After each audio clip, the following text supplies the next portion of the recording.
Our next talk is going to be about AI, and it's going to be about proper AI. It's not going to be about deep learning or buzzword bingo.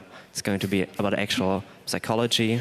It's going to be about computational meta-psychology. And now please welcome Joscha.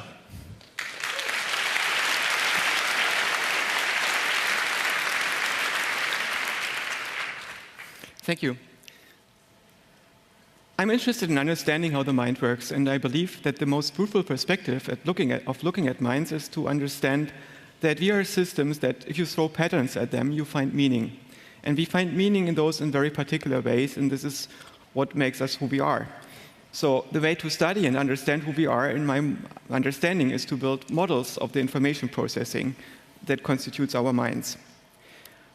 Last year, about the same time, I answered the 4 big questions of philosophy. What's the nature of reality? What can we know? Who are we? What should we do? So now, how can I top this?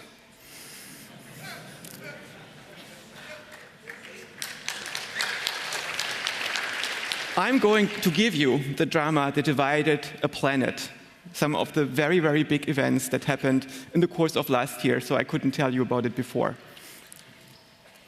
What color is the dress?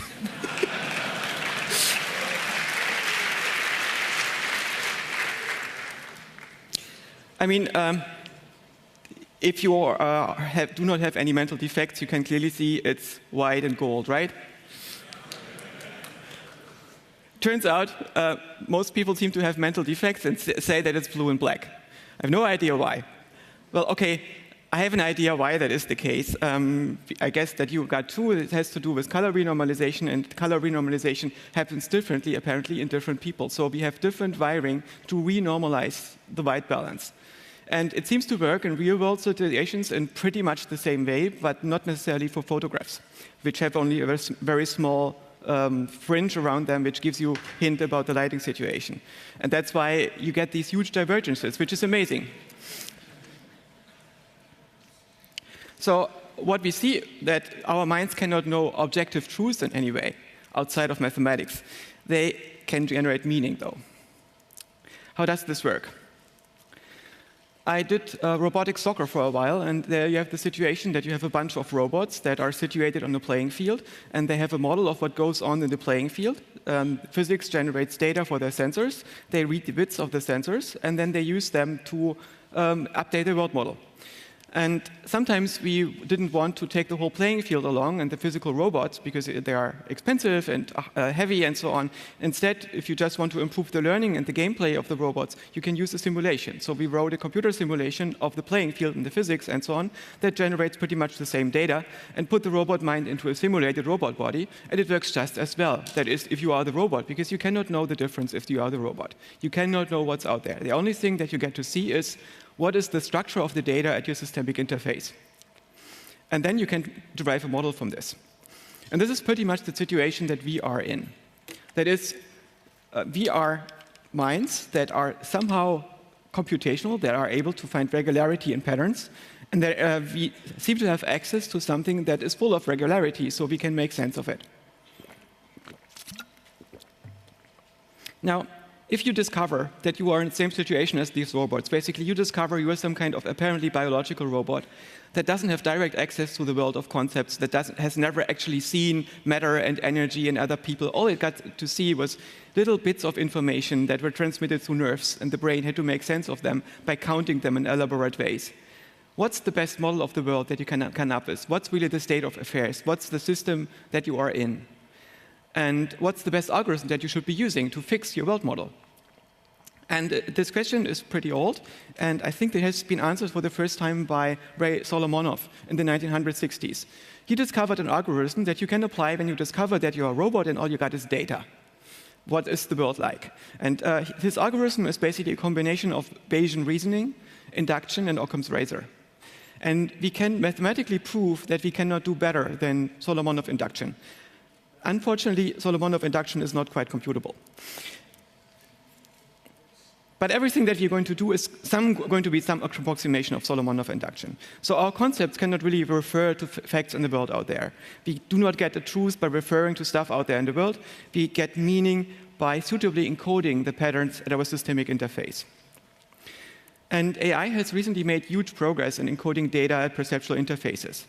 Deep learning is about using a stacked hierarchy of feature detectors. That is, we use pattern detectors and we build them into networks that are arranged in hundreds of layers. And then we adjust the links between these layers, usually using some kind of gradient descent. And we can use this to classify, for instance, images and parts of speech. So we get to features that are more and more complex. They start out with very, very simple patterns and then get more and more complex until we get to object categories. And now these systems are able, in image recognition tasks, to approach performance that's very similar to human performance. Also, what is nice is that it seems to be somewhat similar to what the brain seems to be doing in visual processing. And if you take the activation in different levels of these networks and you improve this or enhance this activation a little bit, what you get is stuff that looks very psychedelic, which might be similar to what happens if you put certain illegal substances into people and enhance the activity on certain layers of their visual processing. If we want to classify, we have a task like this. For instance, this Anna. What we do, if we want to classify this Anna, we filter out all the invariances to get the variances in the data to get to the invariant bit. The invariant bit in that case being Anna. So we want to filter out the pose that she has, the lighting, the dress that she has on, her facial expression, and so on. And then we get only to this thing that is left after we removed all the nuisance data.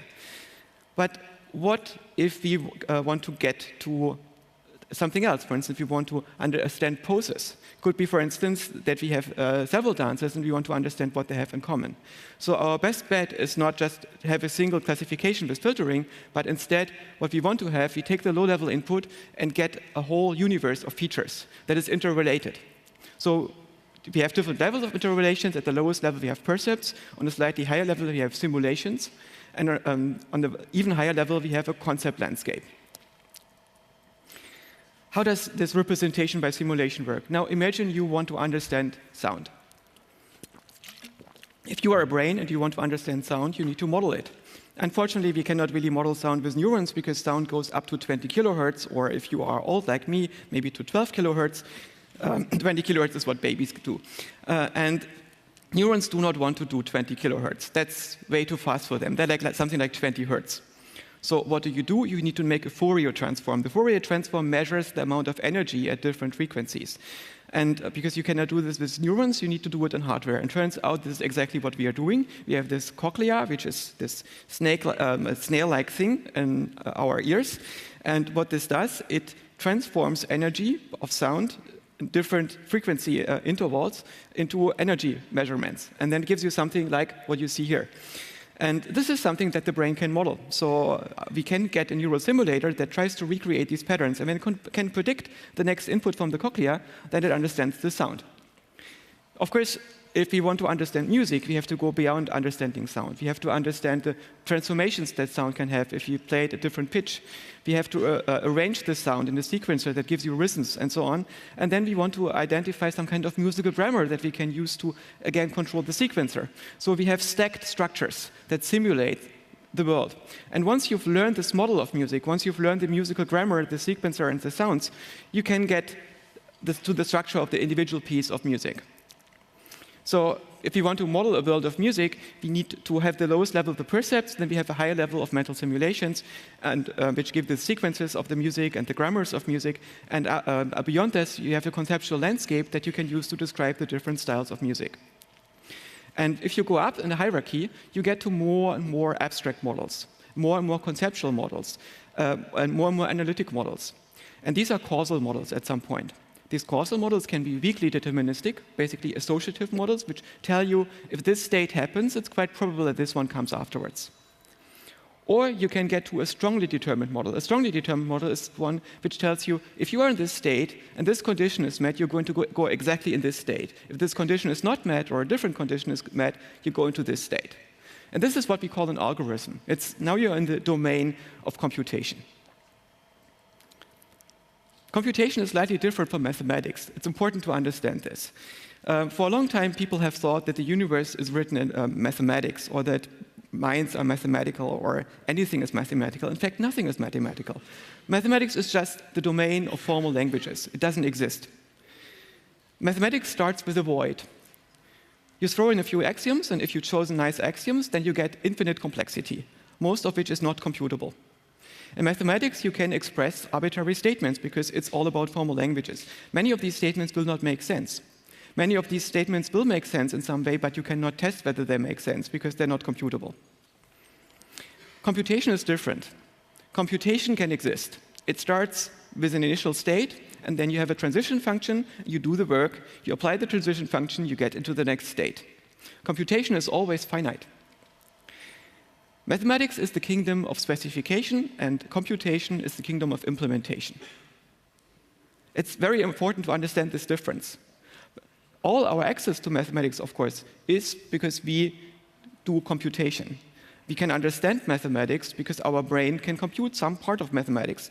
Very, very little of it, and to a very constrained complexity, but enough so we can map some of the infinite complexity, non-computability of mathematics into computational patterns that we can explore.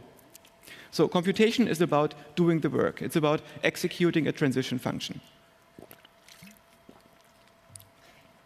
Now we saw that mental representations is about percepts, mental simulations, conceptual representations, and these conceptual representations give us concept spaces.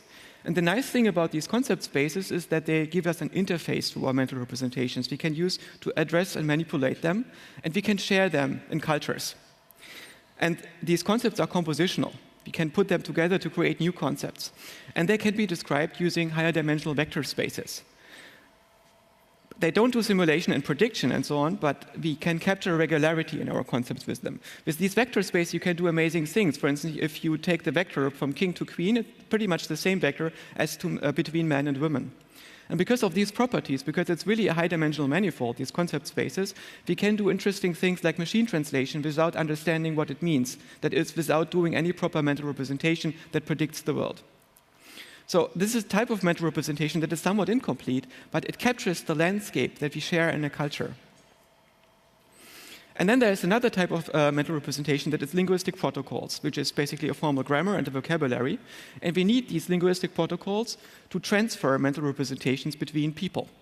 And we do this basically by scanning our mental representations, disassembling them in some way, or disambiguating them, and then we use a discrete string of symbols to get this to somebody else, and he trains an assembler that reverses this process and builds something that is pretty similar to what we intended to convey. And if you look at the progression of AI models, it pretty much went the opposite direction. So AI started with linguistic protocols, which were expressed in formal grammars, and then it got to concept spaces, and now it's about to address percepts. And at some point in the near future, it's going to get better at mental simulations. And at some point after that, we get to attention-directed and motivationally connected systems that make sense of the world, that are, in some sense, able to address meaning. This is the hardware that we can do. What kind of hardware do we have? That's a very interesting question. We could start out with the question, how difficult is it to define a brain? We know that the brain must be somewhere hidden in the genome. The genome fits on a CD-ROM. It's not that complicated. It's easier than Microsoft Windows. And we also know that about 2% of the genome is coding for proteins. And maybe about 10% of the genome has some kind of stuff that tells you when to express which protein. And the remainder is mostly garbage. It's old viruses that are left over and has never been properly deleted and so on, because there are no real code revisions in the genome. So how much of these 10%, that is 75 megabytes, code for the brain? We don't really know. What we do know is we share almost all of this with mice. Genetically speaking, a human is a pretty big mouse with a few bits changed to fix some of the genetic expressions. And that is, most of the stuff there is going to code for cells and metabolism and what your body looks like and so on. But if you look at how much is expressed in the brain and only in the brain in terms of proteins and so on, we find it's about, well, of the 2%, it's about 5% that is only 5% of the 2% that is only in the brain. And another 5% of the 2% is predominant in the brain, that is more in the brain than anywhere else, which gives you something like a lower bound, which means to encode a brain genetically based on the hardware that we are using, we need something like at least 500 kilobytes of code. Actually, this be a very conservative lower bound. It's going to be a little more, I guess. But it sounds surprisingly little, right? But in terms of scientific theories, this is a lot. I mean, the universe, according to the core theory of quantum mechanics and so on, is like so much of code. It's like half a page of code. That's it. That's all you need to generate a universe. And if you want to understand evolution, it's like a paragraph. It's a couple lines to understand an evolutionary process. And there's lots of details that you get afterwards, because this process itself doesn't define what all the animals are going to look like. In a similar way as the code of the universe doesn't tell you what this planet is going to look like and what you guys are going to look like. It's just defining the rule book. And in the same sense, the genome defines the rule book by which our brain is built. The brain boots itself in a developmental process, and this booting takes some time. So some machine learning in which initial connections are forged and basic models are built of the world so we can operate in it. And how long does this booting take? I think it's about 80 megaseconds. That's the time that a child is awake until it's 3.5 years old. By this age, you understand Star Wars, and I think everything after understanding Star Wars is cosmetics.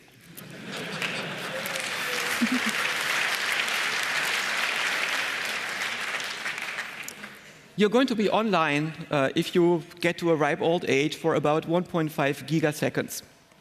And in this time, I think you are going to get not too much more than 5 million concepts. Why?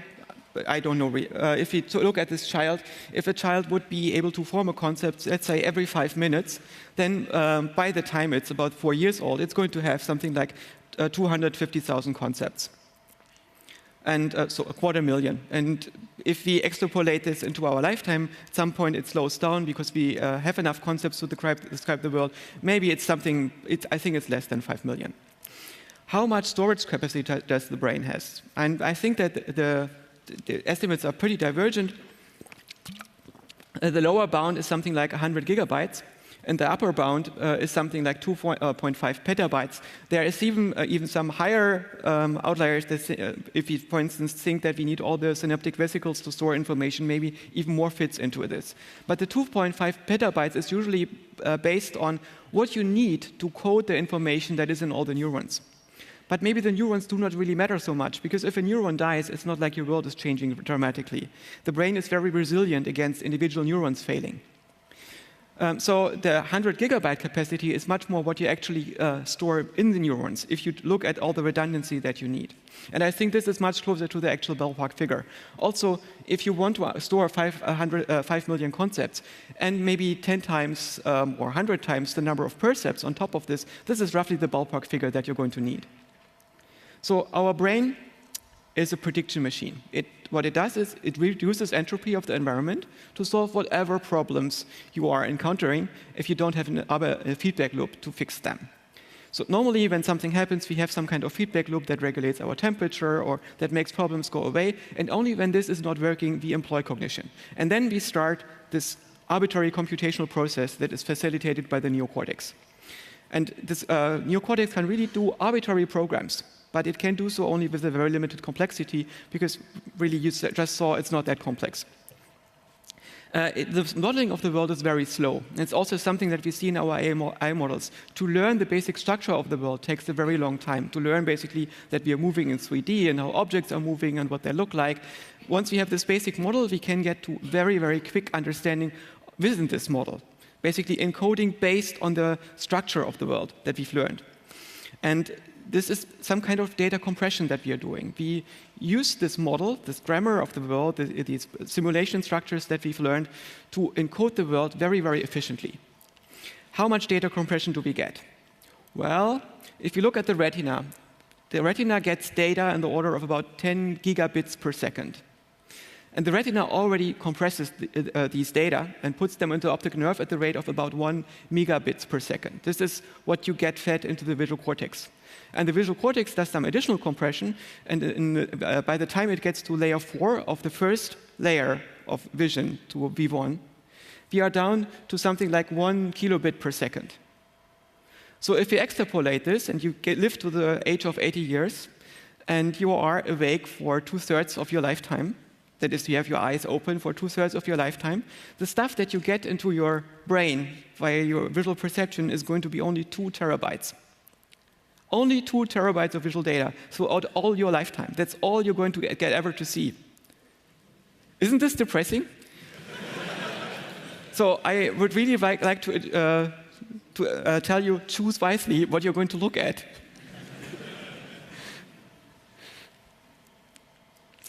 Okay, let's look at this problem of neural compositionality. Our brains have this amazing thing that they can put meta representations together very, very quickly. For instance, you read a page of code, you compile it in your mind into some kind of program. It tells you what this page of code is going to do. Isn't that amazing? And then you can forget about this, disassemble it all, and use the building blocks for something else. It's like Legos. How can you do this with neurons?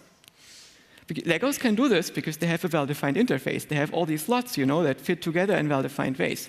How can neurons do this? Well, neurons could maybe learn the interface of other neurons, but that's difficult because every neuron looks slightly different. After all, this is some kind of biologically grown natural stuff. So what you want to do is you want to encapsulate this diversity of the neurons to make them predictable, to give them a well-defined interface. And I think that nature's solution to this is cortical columns.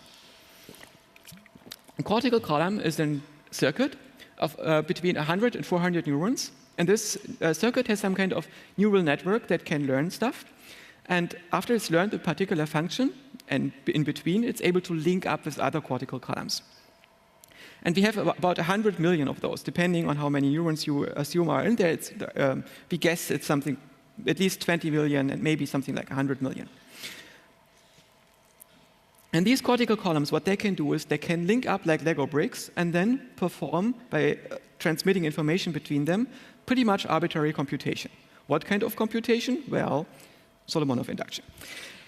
And they have some short-range links to their neighbors, which come almost for free because, well, they're connected to them, they're in direct neighborhood. And they have some long-range connectivity, so you can combine everything in your cortex with everything.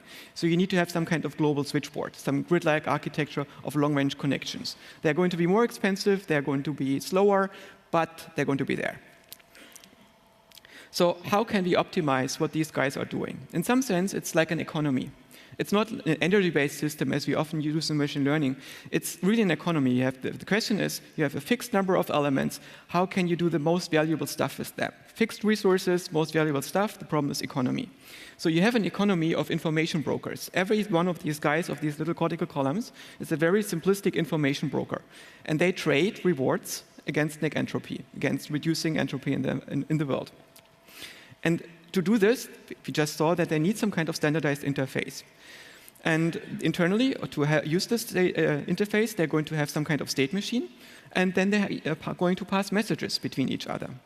And what are these messages? Well, it's going to be hard to discover these messages by looking at brains, because it's very difficult to see in brains what they're actually doing. You just see all these neurons.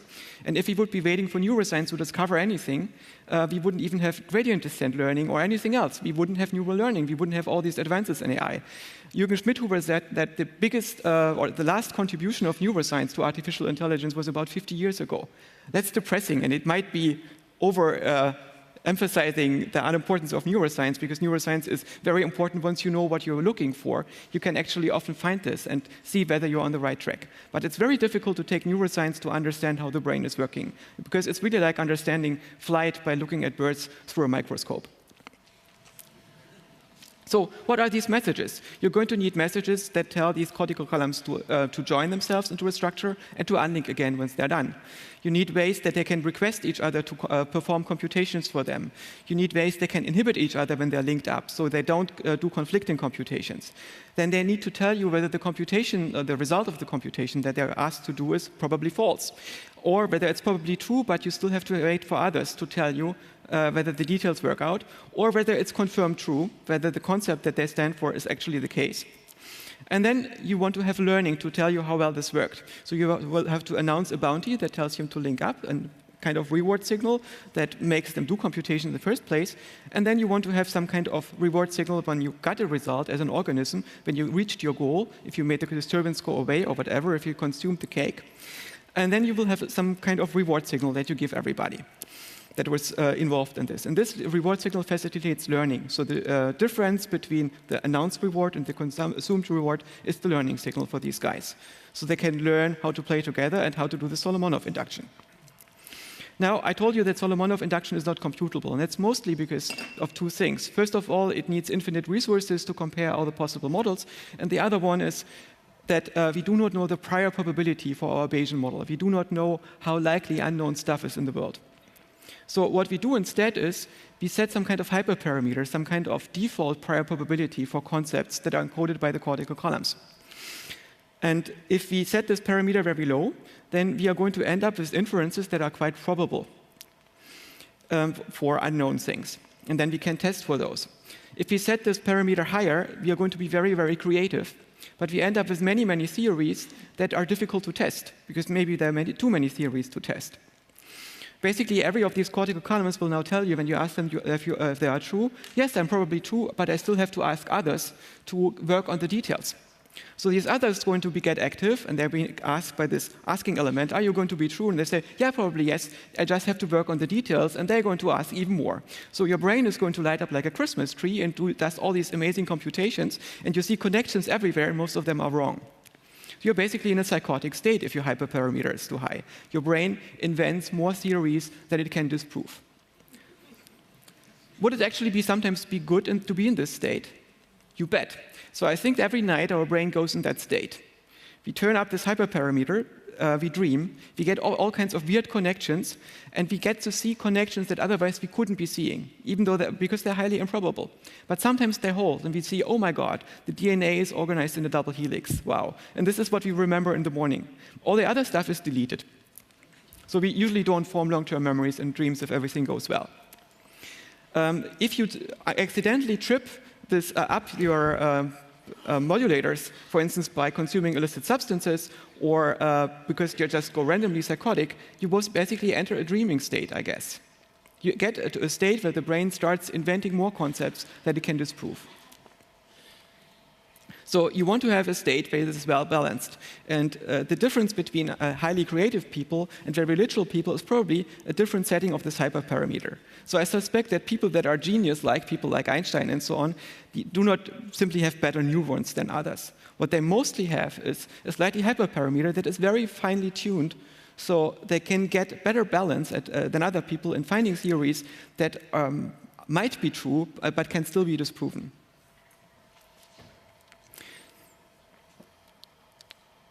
So inventiveness could be a hyperparameter in the brain. If you want to measure the quality of a belief that we have, we are going to have some kind of cost function which is based on the motivational system.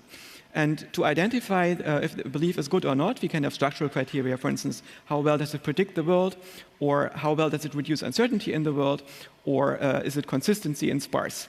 And then, of course, utility. How well does it help me to satisfy my needs? And the motivational system is going to evaluate all these things by giving a signal. And the first signal, kind of signal is the possible rewards if we are able to compute a task. And this is probably done by dopamine. So we have a very small area in the brain, the substantia nigra, and then the ventral tegmental area, and they produce dopamine. And this gets fed into the dorsolateral frontal cortex and the frontal lobe, which control attention and tell you what things to do. And if we have successfully done what we wanted to do, we consume the rewards. Thank you. And we do this with another signal, which is serotonin. It's also announced by the motivational system through this very small area, the Rafa nuclei, and it feeds into all the areas of the brain where learning is necessary. Your connections are strengthened once you get to a result. And these two substances are emitted by the motivational system. The motivational system is a bunch of needs. They're centrally regulated below the cortex. They're not part of your mental representations. They are part of something that is more primary than this. This is what makes us go. This is what makes us human. This is not our rationality. This is what we want. And the needs are physiological, they are social, and they are cognitive. And we are pretty much born with them. They cannot be totally adaptive, because if we were adaptive, we wouldn't be doing anything. The needs are resistive. They are pushing us against the world. If you wouldn't have all these needs, if you wouldn't have this motivational system, you would just be doing what's best for you, which means collapse on the ground, be a vegetable, rot, give in to gravity. Instead, you do all these unpleasant things. You get up in the morning, you eat, you have sex, you do all these crazy things. It's only because the motivational system forces you to. the motivational system takes this bunch of matter and makes us do all these strange things, just so genomes get replicated and so on. And so to do this, it is going to build resistance against the world. And the motivational system is, in this sense, forcing us to do all these things by giving us needs, and the need has some kind of target value and current value. If we have a differential between the target value and the current value, we perceive some urgency to do something about the need. And when the target value approaches the current value, we get a pleasure signal, which is a learning signal. If it gets away from it, we get a displeasure signal, which is also a learning signal. And we can use this to structure our understanding of the world, to understand what goals are, and so on. And goals are learned. Needs are not. To learn, we need success and failure in the world. But to do things, we need anticipated reward. So it's dopamine that makes the brain go round. Dopamine makes you do things. But in order to do this in the right way, you have to make sure that the cells cannot produce dopamine themselves. If they do this, they can start to bribe others to work for them. You're going to have something like a bureaucracy in your neocortex, where different bosses try to subdue others to do their own bidding and pitch against other groups in the neocortex. It's going to be horrible.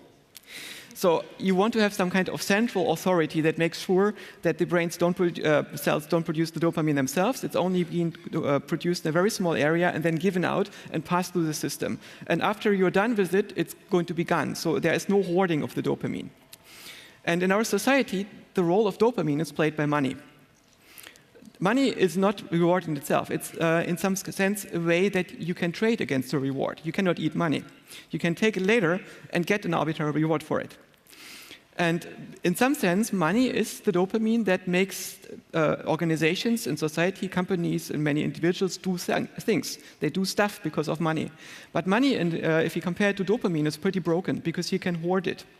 So you're going to have these cortical columns in the real world, which are individual people or individual corporations. They're hoarding the dopamine. They sit on this very big pile of dopamine. They're starving the rest of the society of the dopamine. They don't give it away, and they can make it do its bidding. So, for instance, they can pitch a substantial part of society against understanding global warming because they profit of global warming or a lot of technology that leads to global warming, which is very bad for all of us. So our societies have a nervous system that lies to itself. How can we overcome this? Actually, we don't know. To do this, we would need to have some kind of centralized top-down reward motivational system. We have this, for instance, in the military, you have this system of military rewards that you get. And these are completely controlled from the top. Also, within working organizations, you have this. In corporations, you have centralized rewards. It's not like rewards flow bottom up. They always flow top down. And there was an attempt to model society in such a way that was in Chile in the early 1970s. The Allende government had the idea to redesign society or economy in a society using cybernetics. So Allende invited a bunch of cyberneticians to redesign the Chilean economy. And this was meant to be the control room where Allende and his chief economists would be sitting to look at what the economy is doing. We don't know how this would have worked out because we know how it ended. In 1973, there was this big putsch in Chile, and this experiment ended, among other things. Maybe it would have worked, who knows? Nobody tried it. So there is something else that is going on in people beyond the motivational system. That is, we have social criteria for learning. We also check if our ideas are normatively acceptable. And this is actually a good thing because individuals may shortcut the learning through communication. Other people have learned stuff that we don't need to learn ourselves. And we can build on this. So we can accelerate learning by many orders of magnitude, which makes cultures possible and which makes anything possible because if you are on your own, you're not going to find out very much in your lifetime. You know how they say, everything you do by standing on the shoulders of giants. Or in a big pile of dwarfs. It works either way.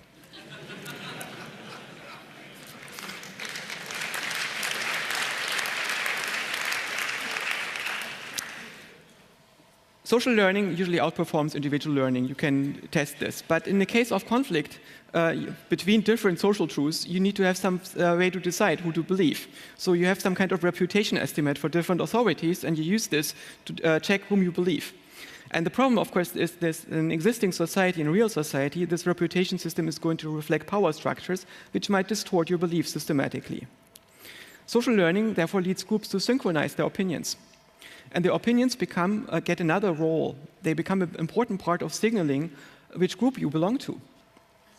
So opinions start to signal group loyalty in societies. And people in that such a world, they should optimize not for getting the best possible opinion in terms of truth. They should optimize for having the best possible opinion with respect to agreement with their peers. If you have the same opinion as your peers, you can signal them you're part of the in-group. They're going to like you. If you don't do this, chances are they're not going to like you. There's rarely any benefit in life to be in disagreement with your boss, right? So if you evolve an opinion-forming system in these circumstances, you should be ending up with an opinion-forming system that leaves you with the most useful opinion, which is the opinion in your environment. And it turns out most people are able to do this effortlessly. They have an instinct that makes them adopt the dominant opinion in their social environment. It's amazing, right? And if you are a nerd like me, you don't get this.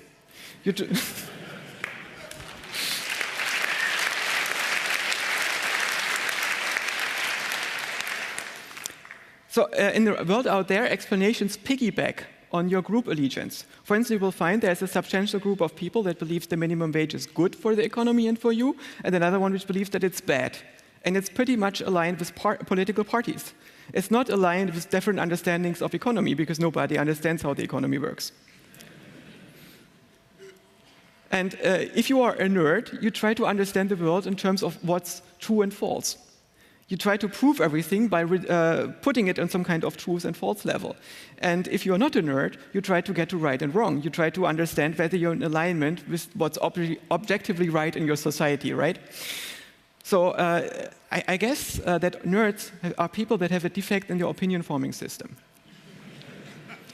And usually that's maladaptive, and under normal circumstances, nerds would mostly be filtered from the world because they don't reproduce so well, because people don't like them so much. And then something very strange happened. The computer revolution came along, and suddenly, if you argue with the computer, it doesn't help you if you have the normatively correct opinion. You need to be able to understand things in terms of true and false, right?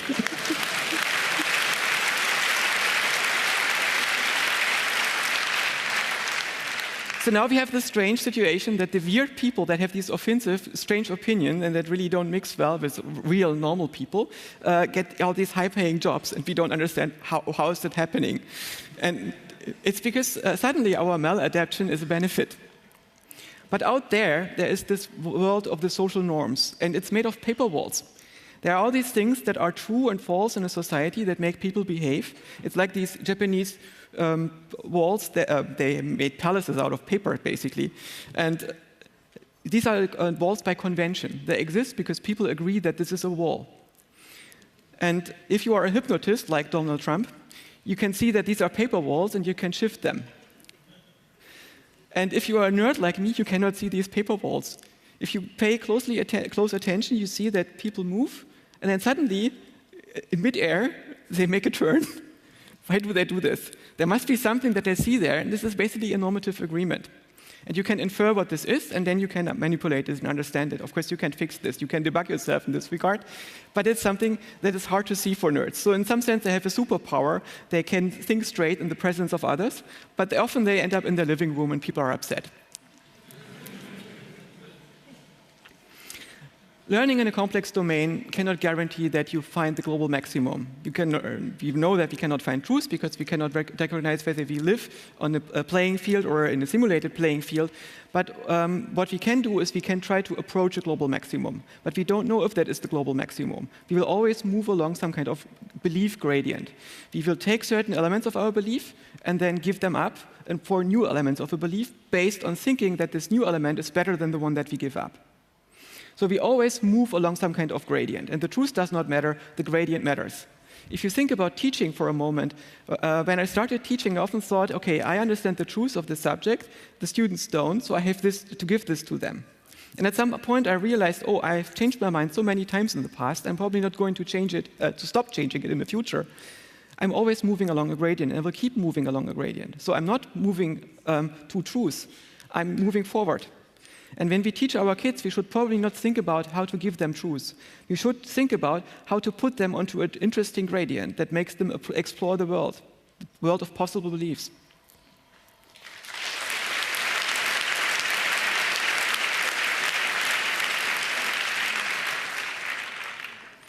And these possible beliefs lead us into local minima. That's inevitable. These are like valleys, and sometimes these valleys are neighboring, and we don't understand what the people in the neighboring valley are doing unless we are willing to retrace the steps they've been taken. And if we want to get from one valley into the next, we will have to have some kind of energy that moves us over the hill. We have to have a trajectory where every step works by finding a reason to give up a bit of our current belief and adopt a new belief, because it's somehow more useful, more relevant, more consistent, and so on. Now, the problem is that this is not monotonous. We cannot guarantee that we are always climbing, because the problem is that the beliefs themselves can change our evaluation of the belief. It could be, for instance, that you start believing in a religion, and this religion could tell you if you give up the belief in the religion, you're going to face eternal damnation in hell. As long as you believe in the religion, it's going to be very expensive for you to give up the religion, right? If you truly believe in it. You're now caught in some kind of attractor. Before you believe the religion, it's not very dangerous, but once you've got into the attractor, it's very, very hard to get out. So these belief attractors are actually quite dangerous. You can get not only to chaotic behavior, where you cannot guarantee that your current belief is better than the last one, but you can also get into beliefs that are almost impossible to change. And that makes it possible to program people to work in societies. Social domains are structured by values. Basically, a preference is what makes you do things because you anticipate pleasure or displeasure. And values make you do things even if you don't anticipate any pleasure. These are virtual rewards. They make us do things because we believe that there's stuff that is more important than us. This is what values are about. And these values are the source of what we would call true meaning, deeper meaning. There is something that is more important than us, something that we can serve. This is what we usually perceive as a meaningful life. It's one which is in the service of values that are more important than I myself. Because after all, I'm not that important. I'm just this machine that runs around and tries to optimize its pleasure and pain, which is kind of boring. So my PI has puzzled me, my principal investigator in the Harvard department where I have my desk, Martin Nowak. He said that meaning cannot exist without God. You're either religious or you are a nihilist. And this guy is the head of the Department for Evolutionary Dynamics.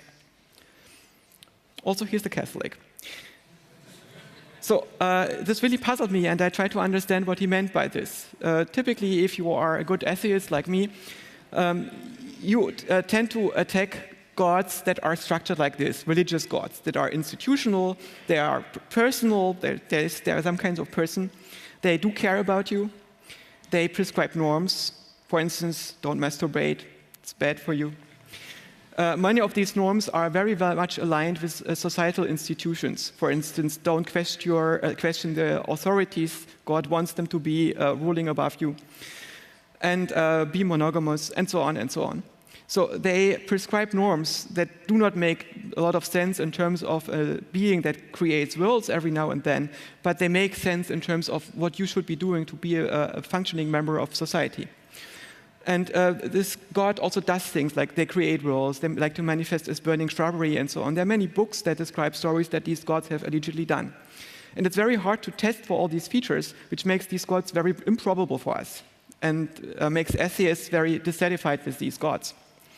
But then there is a different kind of God. This is what we call the spiritual God. This spiritual God is independent of institutions. It still does care about you. It's probably conscious. It might not be a person. There are not that many stories that you can consistently tell about it, but you might be able to connect to it spiritually. Then there is a God that is even less expensive. That is God as a transcendental principle. And this God is simply the reason why there is something rather than nothing. This God is the question that the universe is the answer to. This is the thing that gives meaning. Everything else about it is unknowable. This is the God of Thomas of Aquinas. The God that Thomas of Aquinas discovered is not the God of Abraham. This is not the religious God. It's a God that is basically a principle that asks the universe into existence. It's the one that gives the universe its purpose. And because every other property is unknowable about this God is not that expensive. Unfortunately, it doesn't really work. Thomas of Aquinas tried to prove God. He tried to prove a necessary God, a God that has to be existing. And I think we can only prove a possible God. So if you try to prove a necessary God, this God cannot exist, which means your God proof is going to fail. You can only prove possible gods. Then there is an even more impoverished God, and this is the God of Aristotle. And he said, if there is change in the universe, something is going to have to change it. There must be something that moves it along from one state to the next. So I would say this is the primary computational transition function of the universe.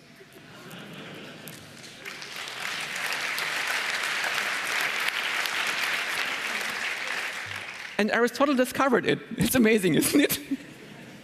We have to have this because we cannot be conscious in a single state. We need to move between states to be conscious. We need to be processes. So we can take our gods and sort them by their metaphysical gods. The first-degree god would be the first mover. Second-degree god is the god of purpose and meaning. The third degree is the spiritual god, and the fourth-degree god is bound to religious institutions, right? So if you take this statement by Martin Nowak, you cannot have a meaning without God, I would say yes, you need at least a second-degree God to have meaning, right?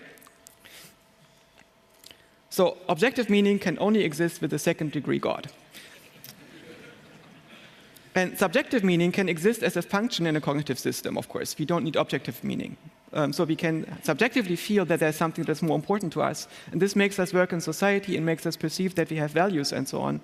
But we don't need to believe that there is something outside of the universe to have this. So the fourth-degree God is the one that is bound to religious institutions. It requires a belief attractor, and it enables complex norm prescriptions. If my theory is right, then it should be much harder for nerds to believe in a fourth-degree God than for normal people. And what this God does, it allows you to have state-building mind viruses. Basically, a religion is a mind virus. And the amazing thing about these mind viruses is that they structure behavior in large groups. We have evolved to live in small groups of a few hundred individuals, maybe something like 150. This is roughly the level to which reputation works. We can keep track of about 150 people, and after this, it gets much, much worse. So in this system where you have reputation, people feel responsible for each other, and they can keep track of their doings, and society kind of sort of works. If you want to go beyond this, you have to write a software that controls people. And religions were the first software that did this on a very large scale. And in order to keep stable, they had to be designed like operating systems in some sense. They give people different roles, like insects in a hive. And they have, even a part of these roles is to update the religion, but it has to be done very carefully and centrally, because otherwise the religion will split apart and fall together into new religions or overcome by new ones. So it's some kind of evolutionary dynamics that goes on with respect to religion. And if you look at the religions, there's actually a veritable evolution of religions. So we have this Israelite tradition and the Mesopotamic mythology that gave rise to Judaism.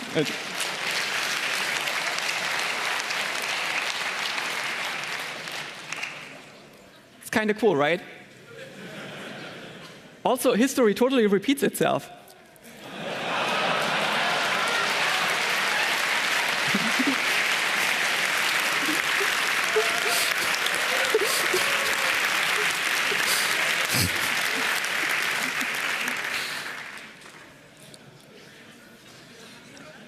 Yeah, it totally blew my mind when I discovered this. Of course, the real tree of programming languages is slightly more complicated, and the real tree of religion is slightly more complicated. But still, it's neat. So if you want to immunize yourself against mind viruses, first of all, you want to check yourself whether you are infected. You should check, can I let go of my current beliefs without feeling that meaning departs me, and I feel very terrible if I let go of my beliefs. Also, you should check all the other people around there that don't share my belief. Are they either stupid or crazy or evil? If you think this, chances are you're infected by some kind of mind virus because they're just part of the outgroup. And does your God have properties that you know but you did not observe? So basically, you have a God of second or third degree or higher. In this case, you probably also got a mind virus. There's nothing wrong with having a mind virus. But if you want to immunize yourself against this, people have invented rationalism and enlightenment, basically to act as immunization against mind viruses.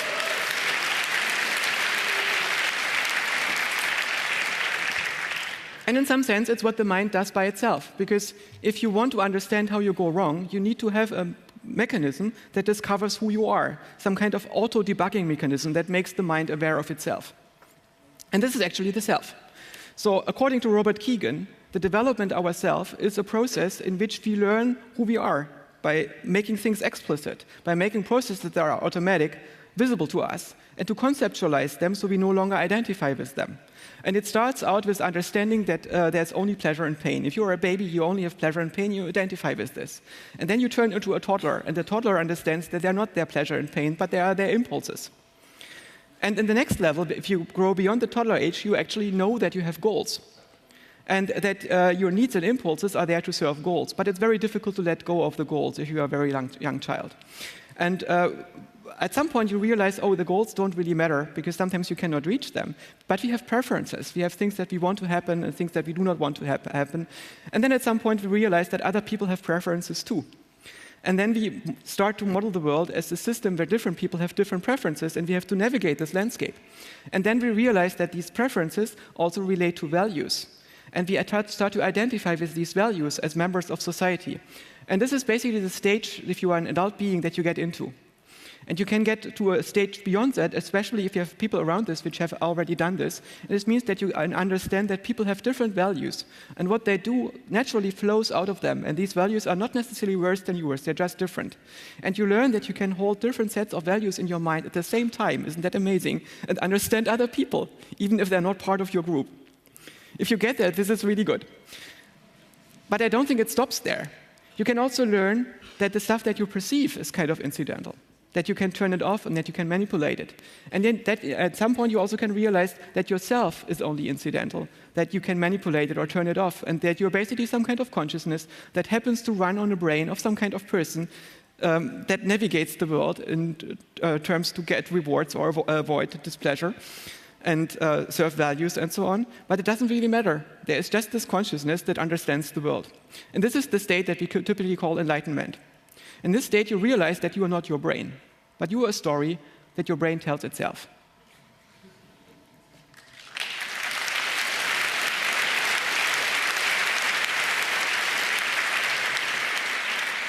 So becoming self-aware is a process of reverse engineering your mind. It's a different set of stages in which you realize what goes on. So isn't that amazing? AI is a way to get to more self-awareness. I think it's a good point to stop here. The first talk that I gave in this series was 2 years ago. It was about how to build a mind. Last year, I talked about how to get from basic computation to consciousness. And this year, we have talked about finding meaning using AI. I wonder where it goes next.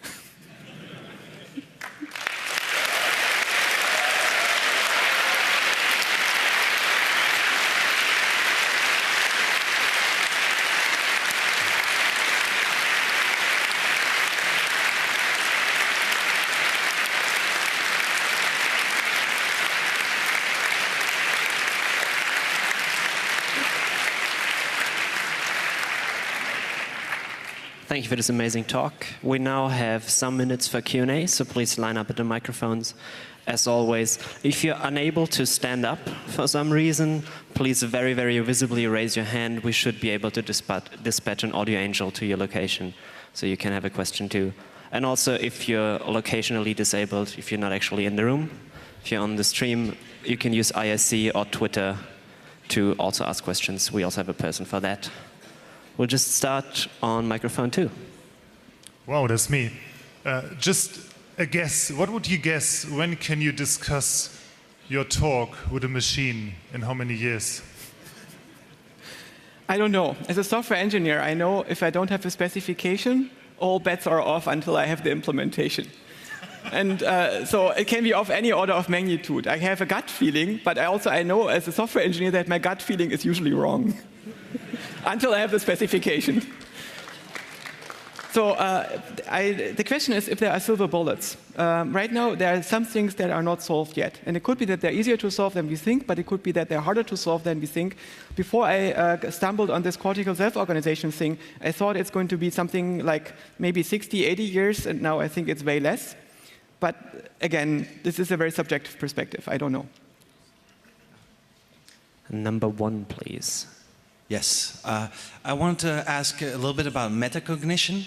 It seems that you kind of end your story saying that it's still reflecting on the input that you get and kind of working with your social norms and this and that.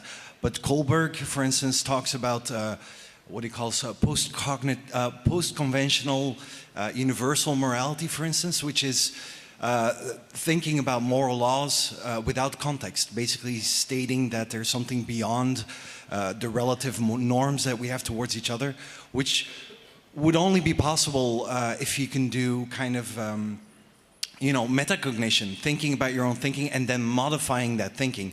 So kind of feeding back your own ideas into your own mind and coming up with stuff that actually can't get thinking about while processing external inputs. Mm-hmm.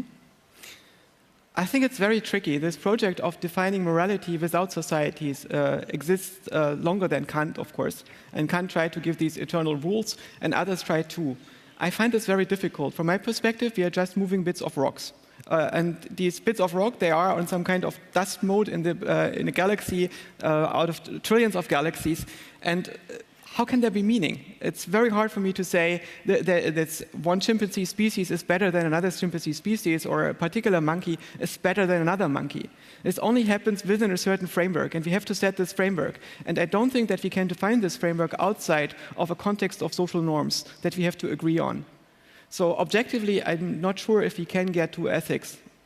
I only think that's possible based on some kind of framework that people have to agree on, implicitly or explicitly. Microphone number 4, please. Hi, thank you. It was a fascinating talk. I have two thoughts that went through my mind, and the first one is that it's so convincing, the models that you present, but it's kind of like you present another metaphor of understanding the brain, which is still something that we try to grasp on different levels of science, basically.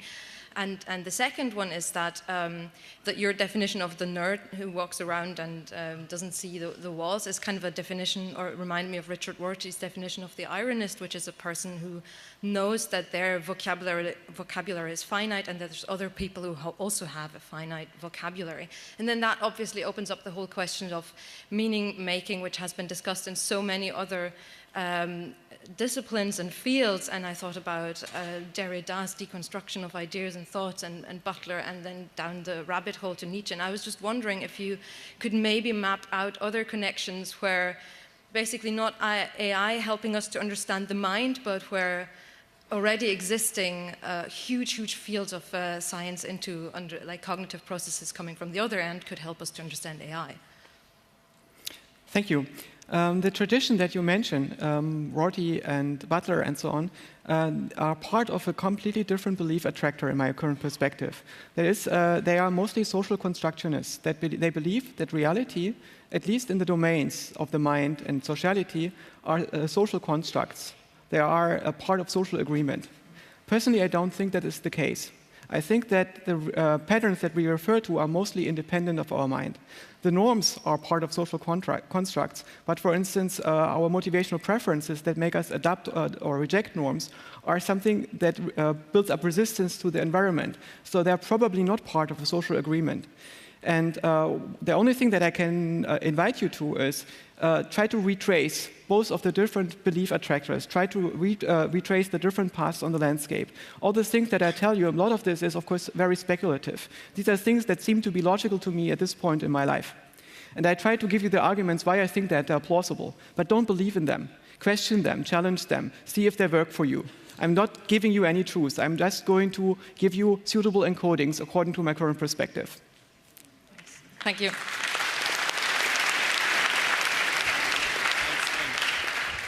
The internet, please.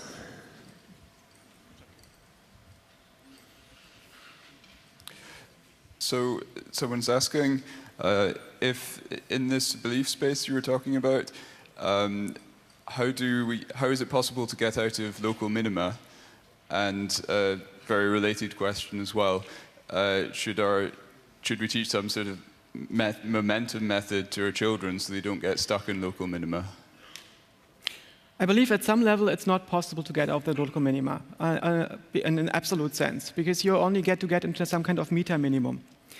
But what you can do is to retrace the path that you took whenever you discover that somebody else has a fundamentally different set of beliefs. And if you realize that this person is basically a smart person that is not completely insane, but has reasons to believe in their beliefs and that they seem to be internally consistent, it's usually worth to retrace what they have been thinking and why.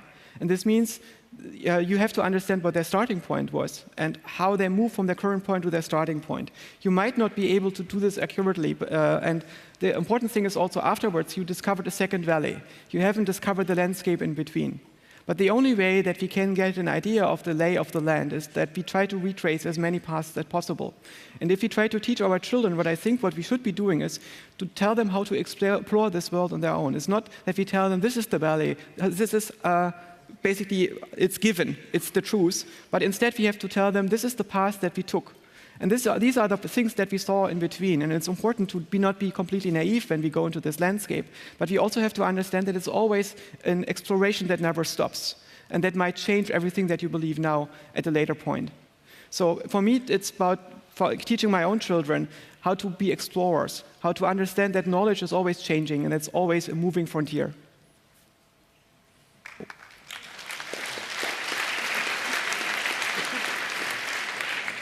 We are unfortunately out of time, so please once again thank Joscha. Thank you.